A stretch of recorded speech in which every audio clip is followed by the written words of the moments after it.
ദൈവമേ ഇതെവിടെ എത്തിയ എന്റെ ആറ്റുകാൽ ഭാസ്കര, അങ്ങനെ ഒരു ദൈവം ഇല്ല. ഇത്തരം സന്ദർഭങ്ങളിൽ ഇല്ലാത്ത ദൈവത്തെ വരെ വിളിച്ചു പോകും. ഒരു കാര്യം ഒരു ഖുർആനോ അല്ലെങ്കിൽ ഹദീസോ മനസ്സിലാക്കണമെങ്കിൽ അതിന്റെ ഞാൻ മുഹമ്മദ് നബിയെ കുറിച്ച് അനാവശ്യം പറഞ്ഞ കാര്യം എന്താന്ന് പറയൂ പൊന്നു തങ്ങളെ.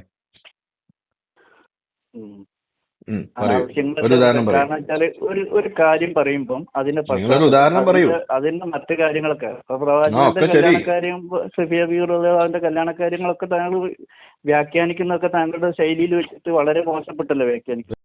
ഓഹോ, അങ്ങനെയാണല്ലേ? ഹദീസിൽ അറബിയിൽ എഴുതിയ സാധനം മലയാളത്തിൽ നമ്മൾ പറയുമ്പോൾ നിങ്ങൾക്ക് മോശപ്പെട്ടതായിട്ട് തോന്നുന്നത് എന്റെ കുഴപ്പമാവുന്നത് എങ്ങനെയാണ്? എന്റെ പൊന്ന് താങ്കൾ അതിന്റെ പശ്ചാത്തലം കൂടി നോക്കണം. അതെ, പശ്ചാത്തലം കൂടി വെച്ച് പറയുന്നതാണ് കൂടുതൽ അവഹേളനപരമായിട്ട് നിങ്ങൾക്ക് തോന്നുക. മനസ്സെത്തുന്നിടത്ത് കാലെത്തുന്നില്ല പട്ടാളക്കാരാ. ആൾക്കാർ അതായത് ഹദീസിൽ അതിനെ എല്ലാം വിശദമായിട്ട് പറഞ്ഞിട്ടുണ്ട്. അങ്ങനെ ഒരു ഉദാഹരണം പറയൂ. അത് തന്നെയാണ് സഫിയുടെ കല്യാണത്തിന്റെ കാര്യത്തിൽ നിങ്ങൾ എന്താ കാര്യം എന്താ പറയും? അത് അന്നത്തെ കാലത്ത് നിങ്ങൾക്ക് അറിയാലോ, ദത്തുപുത്ര സമ്പ്രദായം എടുത്തു കളയാൻ വേണ്ടി അള്ളാന്റെ കൽപ്പന ഉണ്ടായതാണ്. കാരണം പ്രവാചകന് വേണമെങ്കിൽ അങ്ങനെ ഒരു സാഹചര്യം ഉണ്ടാക്കേണ്ട കാര്യമില്ല. പ്രവാചകന്റെ കുടുംബത്തിൽപ്പെട്ട കുട്ടിയാണ്, പ്രവാചകൻ പണ്ട് മുതൽ അറിയുന്നതാണ്. ഇത് സഫിയുടെ കാര്യമല്ല, നിങ്ങൾ തെറ്റിച്ചാ പറയണത്. ഇത് സൈനബിന്റെ കാര്യം നിങ്ങൾ പറയണത്. സൈനബ് അറിയാതാണ്. അതൊക്കെ തെറ്റിച്ച് പറയല്ലേ കോയ, ശ്രദ്ധിക്കണ്ടേ അമ്പാനെ. കുട്ടി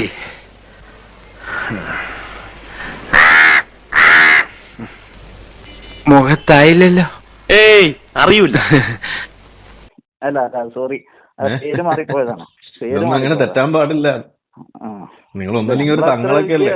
നമ്മൾ മതപരമായിട്ട് അധികം പഠിച്ചിട്ടൊന്നുമില്ല, അതുകൊണ്ട് അധികം ഇതിനെപ്പറ്റി നമുക്ക് ചിലപ്പോൾ അതാണ് പ്രശ്നം. നിങ്ങൾ പഠിച്ചിട്ടില്ല, ഞാൻ പഠിച്ചിട്ടുണ്ട്, അതാണ് പ്രശ്നം. 100% ഞാൻ യോജിക്കുന്നു. ഹലോ, എന്താണ് ചോദ്യം? മനസ്സിലായില്ല. അല്ല, ഇപ്പൊ താങ്കളുടെ അഭിപ്രായത്തിൽ ഇസ്ലാമും ഇസ്ലാമിന്റെ പ്രവാചകന്മാരും എല്ലാം വളരെ മോശക്കാരാണ്. അപ്പൊ ഞാൻ ഇത് വിട്ടിട്ട് ഇപ്പൊ എതിരൊക്കെ താങ്കൾ ഇങ്ങോട്ടും വരണ്ട. ആ സാധനം വിട്ടിട്ട് മനുഷ്യനായിട്ട് ജീവിച്ചാൽ മതി, അതേ നമ്മളും ചെയ്യണുള്ളൂ.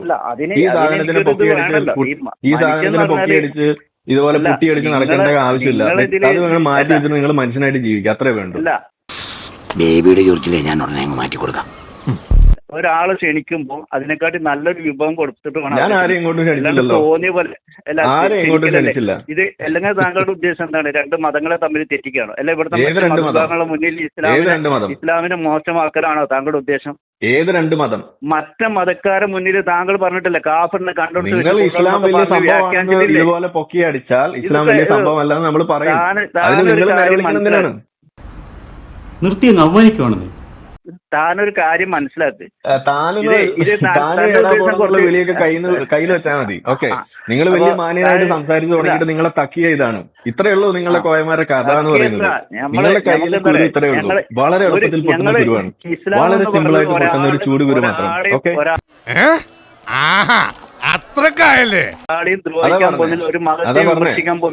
നിങ്ങൾ ഇസ്ലാം വലിയ സംഭവമാണെന്ന് ഇതേപോലെ കൊട്ടി ഘോഷിച്ച് ദാവാ പ്രവർത്തനമായിട്ട് നടക്കുമ്പോ ഇസ്ലാം ഭയങ്കര സംഭവമാണെന്ന് പറയുമ്പോ അത് സംഭവമല്ല എന്ന് നമ്മൾ പറയും. അത്രേ ഇവിടെ ഉള്ളൂ. ഇത് പോസിറ്റീവ് റിവ്യൂവിന്റെയും നെഗറ്റീവ് റിവ്യൂവും ആളുകൾ നോക്കിയിട്ട് കാര്യങ്ങൾ തീരുമാനിക്കുന്ന ഒരു കാലഘട്ടത്തിലാണ് നമ്മൾ ജീവിക്കുന്നത്. അവിടെ നമ്മളിത് പറയും. ഇതൊക്കെ ശ്രദ്ധിക്കണം. ഓക്കെ, നമ്മളിവിടെ പറയുന്നത് അതിന്റെ പശ്ചാത്തലത്തിൽ മനസ്സിലാക്കണം. അല്ലാണ്ട് ആ പശ്ചാത്തലം ഞാൻ പറഞ്ഞത്, പശ്ചാത്തലം ഞാനിപ്പോ ഇവിടെ ഒരു ഉദാഹരണം പറഞ്ഞത്. സൈനബിന്റെ തുണിയില്ലാതെ കണ്ടപ്പോ മുഹമ്മദ് നബിക്ക് സാധനം പൊങ്ങിയ അവസ്ഥ, അതാണ് ഞാനിവിടെ പറഞ്ഞത്. നിങ്ങൾ വേണമെങ്കിൽ പോയി കിതാബ് എടുത്ത് വായിക്കുക, അല്ലെങ്കിൽ നമ്മുടെ വീഡിയോ വരുമ്പോ അതിനകത്ത് കാണും. ഓക്കെ, നിങ്ങൾ പോയി കിതാബ് വായിക്കുന്നേ, അതിനകത്ത് പച്ചക്ക് എഴുതി വെച്ചിട്ടുണ്ട് തുണിയില്ലാതെ നിന്നത് കണ്ടിട്ട് ആകെ പ്രശ്നമായി, ഹൃദയത്തിൽ ഒരു തുടിപ്പ്. എന്താണ് ഒരു വാക്ക്, ഒരു സിനിമ പാട്ടുണ്ടല്ലോ, തുള്ളാതെ മനവും തുള്ളും എന്ന് കേട്ടിട്ടില്ലേ എന്ന് പറഞ്ഞ മാതിരി. അതാ പറഞ്ഞു, തുള്ളാതെ മനവും തുള്ളും എന്ന് പറഞ്ഞിട്ടില്ലേ ഒരു തമിഴ് സിനിമ ഉണ്ട്. അതാണ് അവിടെ സംഭവിച്ചത്.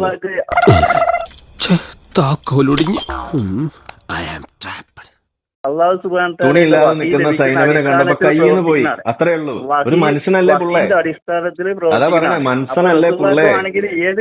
മനുഷ്യനല്ലേ പുള്ളേ? കെട്ടിച്ചു കൊടുക്കാൻ അന്ന്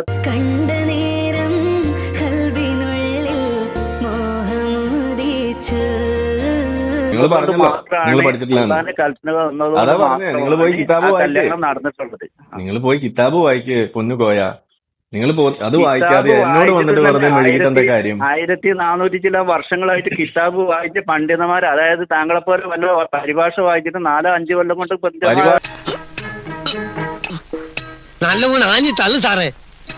എനിക്ക് പഠിച്ചവൻ വിധിച്ചിട്ടുള്ളൂ. എന്ത് ചെയ്യും? പഠിച്ചവന്റെ കഴിവുകേടാണത്.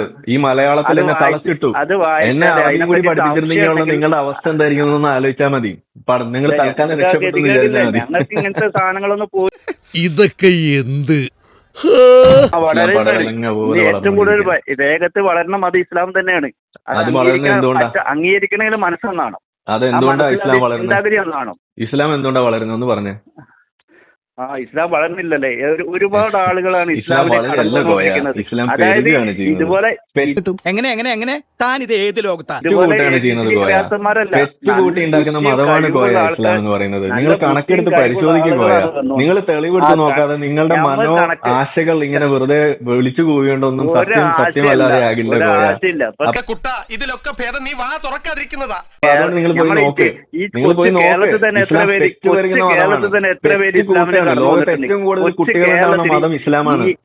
അതാണ് ഇസ്ലാമിന്റെ അവസ്ഥ. അങ്ങനെയാണ് ഇസ്ലാം ഇവിടെ പെരുകുന്നത്. അല്ലാതെ നിങ്ങൾ വിചാരിക്കുന്ന പോലെ ഇങ്ങനെ പറന്നു വീഴുന്നല്ല ഇസ്ലാമിൽ.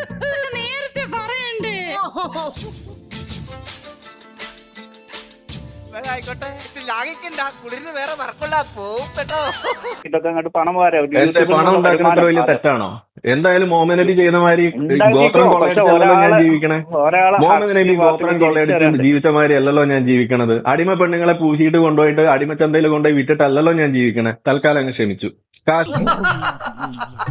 അങ്ങനെ തന്നെ ഞാൻ ഉണ്ടാക്കും. നിങ്ങൾക്ക് വേണോ? വേണമെങ്കിൽ അക്കൗണ്ട് നമ്പർ അയച്ചാൽ മതി. ഞാൻ 2000 അത് ഭയങ്കര വിഷമമായി. നിങ്ങളൊക്കെ നമ്മൾ കഷ്ടപ്പെട്ട് പണിയെടുത്ത് ജീവിക്കുമ്പോ നിങ്ങൾ അവിടെ മാതൃകയായിട്ട് കൊണ്ടുവെക്കുന്നത് ഒരു കൊള്ളക്കാരനാണ്. എന്നിട്ട് അത് വെച്ച് നമ്മളെ കമ്പയർ ചെയ്യുന്നു. എനിക്ക് ദണ്ണം അറിയോ?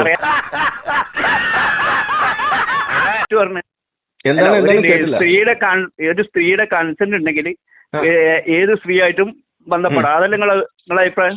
അല്ല, എന്റെ അഭിപ്രായം എന്താന്ന് പറഞ്ഞാൽ ഒരു കൺസെന്റ് ഇല്ലെങ്കിൽ പോലും സ്ത്രീ പ്രസവിക്കാൻ വേണ്ടി പ്രസവ പലകേമ നിൽക്കുമ്പോഴാണെങ്കിൽ പോലും നിങ്ങൾക്ക് അവളെ പോയി പൂശാമെന്നാണ് ഇസ്ലാം പഠിപ്പിക്കുന്നത്. എന്റെ ആശയം അതാണ്.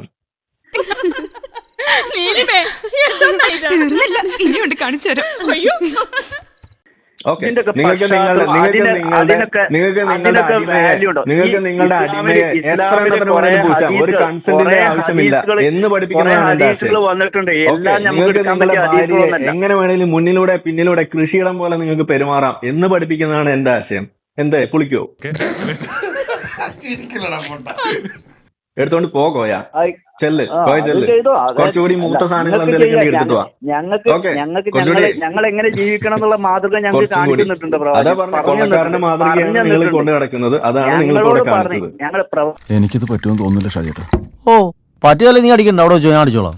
പ്രവാചകന്മാരുടെ ജീവിതത്തിൽ പലതും നടന്നിട്ടുണ്ട്. അത് അവർക്ക് അള്ളാഹുവിന്റെ വഹീന്റെ പ്രകാരം പ്രവാചകന്റെ ജീവിതത്തിൽ പല തെണ്ടിത്തരങ്ങളും അള്ളാഹു പറഞ്ഞു ചെയ്തിട്ടുണ്ട്.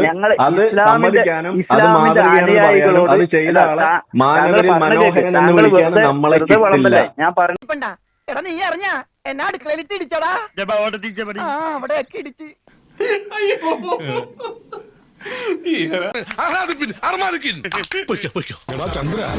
ഒന്ന് സബ്സ്ക്രൈബ് ചെയ്തിട്ട് പോടാ.